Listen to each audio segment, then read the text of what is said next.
only place to go from failure is to win. You have to achieve. You know something? I got news for you. That's where winning is. It always has been. Nothing's changed. No. Except if you train not as hard.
Talk to you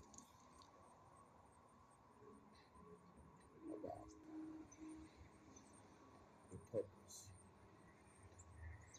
Question that I always ask myself, even as I would always ask myself, is your purpose. What's your purpose for living? Do you know your purpose? What you're created to do? Do you know what that is?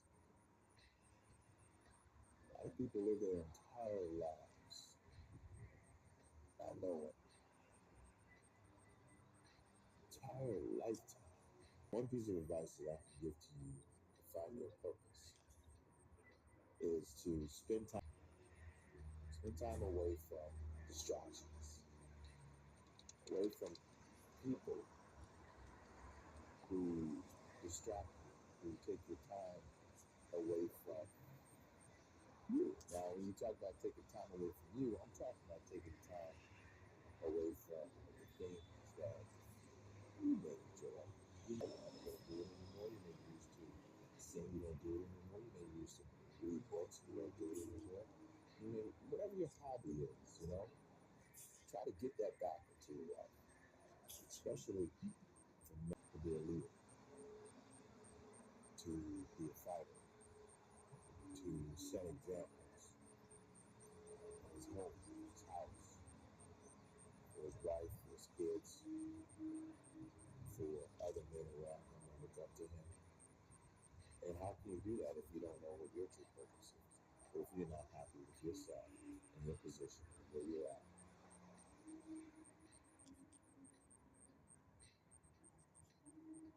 That's one thing to do.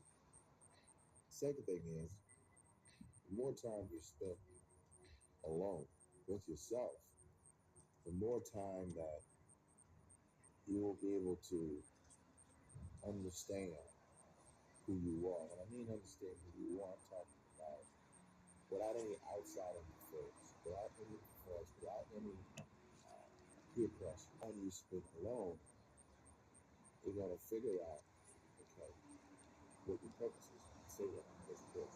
God will tell you. You start seeking in those moments of not having any outside distractions. What happens is things become clear. Clarity sets in.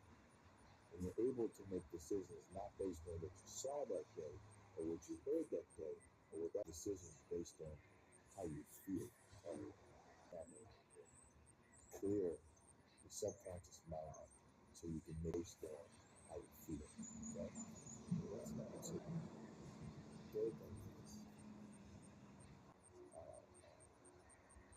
other people around you. Okay? Going without eating, going without this, going without that. There's a thing in the Bible that says, when you fast for a purpose. You fast because things become clear in your life.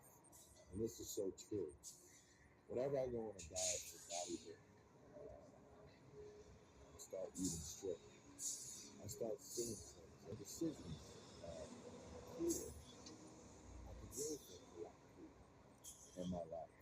directions and certain things that you were born special. You were born with a gift. You were born your own unique abilities and gift to this world. And you have so much more. Guys, I just encourage you to find it, trust and believe in yourself. And every day, know that there's something greater. God has a greater purpose for your life. And you're just going through the motions. All right? So this is God bless you. Good night. Peace.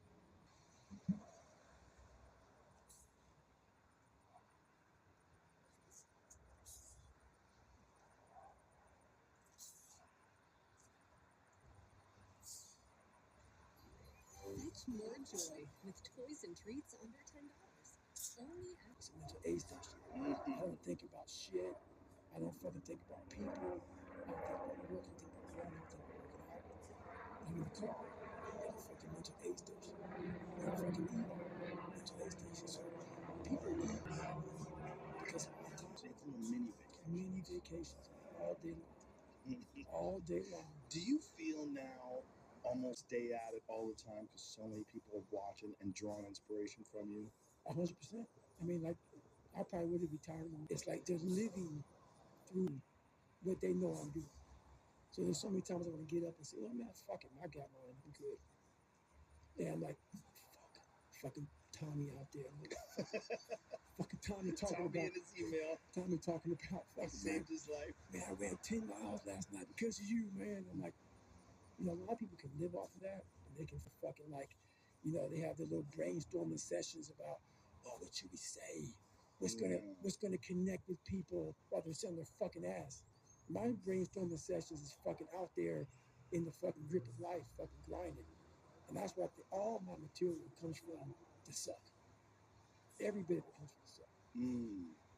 And that's the difference between there's like a whole industry now that's dedicated to trying to help because they're not really doing anything. No. There's so many people that haven't actually done anything, develop that warrior mentality. I'm like, bitch, you don't have that. Well, they're utilizing the weakness of the world right now. Yeah. The world's in a very bad place.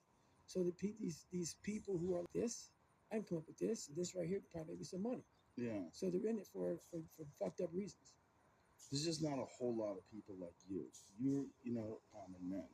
Because it's such a good phrase. You've been on this path for so long, and you're do it without any reservation. You just go through it. Right. But you always talk about, I don't want to fucking do this shit, but you always do it. That's it. But that's what that somewhere out there and doesn't have any invitation. So they feel like there's this person that's so different than them and so much stronger than them and you're like, that's not me. No. I love that phrase you told me once. He goes, sometimes I look at my fucking shoes for half an hour before I put those bitches on. It's a true statement. But what I do though, man, is I came with this thing called perform without purpose. And so many people, they need to have a 5K, a 10K. I need to have a course in front of me. I need to have something in front of me for me to get my fucking ass up and do some shit. And that used to be me. And nowadays, you know, shit, past 20 some years, fucking 5K, no 10K, nothing. Nothing exists. Your life fucking sucks. You're in the fucking dungeon. But guess what, motherfucker? I'm still going to get it. Because when that time comes, because the time is going to come, when that purpose is there, you'll be ready. But most of us fucking aren't ready because we don't know how to do without having the golden carrot in front of us. Yeah. And so you're all fucked. There's also this thing where if you do it, once it's over, you get a break. Oh. Like that's what a 10K is. That's what a marathon is. I'm going to train for this marathon. And you're... That's right. That's right. And as you get better at that moment, the moment becomes less. In the gym today, I did this and this today. I studied today. I have about 8 hours. 8 hours are glorious to me. And every day you go back out and you start earning that. And every day you wake up, it sucks. And when it's over, you feel better. It sucks, you feel better. How fucked up your knees are. No. Like you run around. When you sent me that X-ray after your surgery, and I looked at what they did to your knee, and it looks like what the actual bone on bone looks like, and how it had distorted. Because there's doctor said to you, I can't even believe you could fucking walk on these knees. Yeah. Forget about run thousands of miles. So you're doing this every day in constant pain. Right. I mean, some great, I have sickle cell. I have all kind of shit. I have all kind of health issues. All kind of. I'm fucked up. So I had a choice to make, and the choice was, growing up, okay, this hurts, that hurts. We can just sit, or we can see how far we can push the human body. So on that journey, as I started getting more and more into my mind, I started realizing that while what I'm capable of doing, my mind got stronger. So the pain in my knees, while it sucked, I've been doing it for so long. It was like it became my new norm. Like, okay, my knees hurt. Fuck it. Stop. And I call it like stop feeling sorry for yourself. But you sometimes have to ignore your feelings. I'm not sending Jamie a picture of me. Oh no, dude. I think Jamie has some. Do you have a picture of his knee, Jamie? Did I ever send it to you, Jamie? You get knee replacements, this and that. I guess you fucked up your body. You don't want to be like David Goggins. I hear it all the time. You don't want to be like David Goggins. But so there's your knee. Yeah, there it is. So First of all, look at the fact that there's zero space between those bones. Yes, sir. From the top, from your tibia to your femur, there's zero space.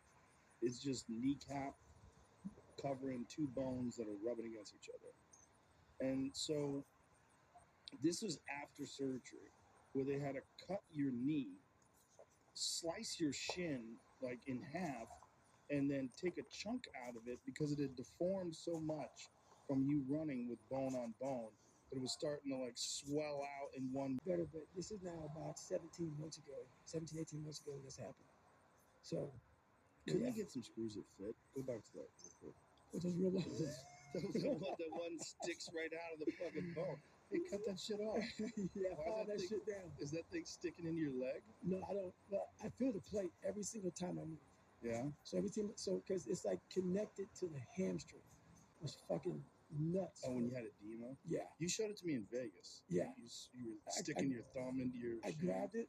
Yeah. Yeah, so it was pretty nuts. But, once again, it's just things I was willing to endure to get, that's it right there.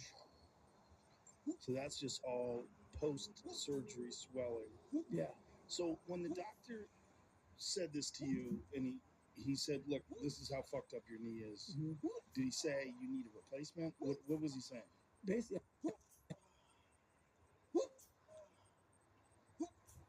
recently. So I didn't have any surgery going through drugs. Really? I didn't have any surgery at all. So I went through in 2001. I fucked up 2001, whatever it was. I messed up my leg real bad and held me, kept on going. Just kept on going. What did you do to it? It was like I fucked it up somehow, like running or whatever. I haven't, it can't hurt me.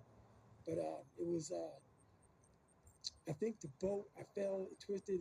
But over a period of time, it got worse and worse and worse. So I was getting like Toradol shots every day. And then it just got worse. But I'm like, fuck it, I'm good. So I kept going on it. So it kind of healed all fucked up. So it just kept going. Years later, it kept going on it. So I stopped squatting.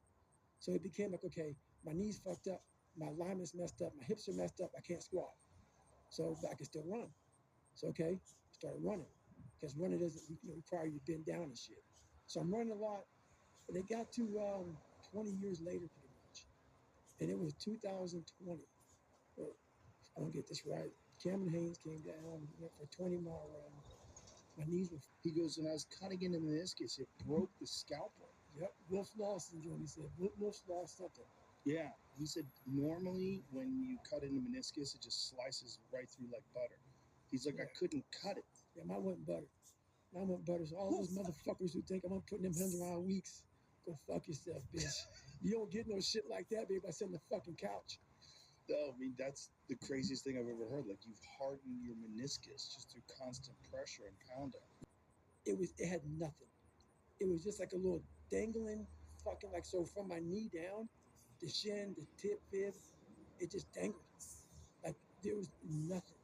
And I was like, okay, man, this so it was worse after the clean.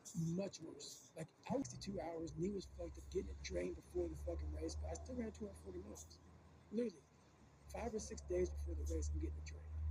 And it was a baseball size fucking, it's called a Baker's Assist. So they drained it, and I went in there and did the race. Did a couple more races, and then, like I said, Cam came down. But after that, I went and got this surgery done. I went from running every day to now I have some fucking leg that just dangles.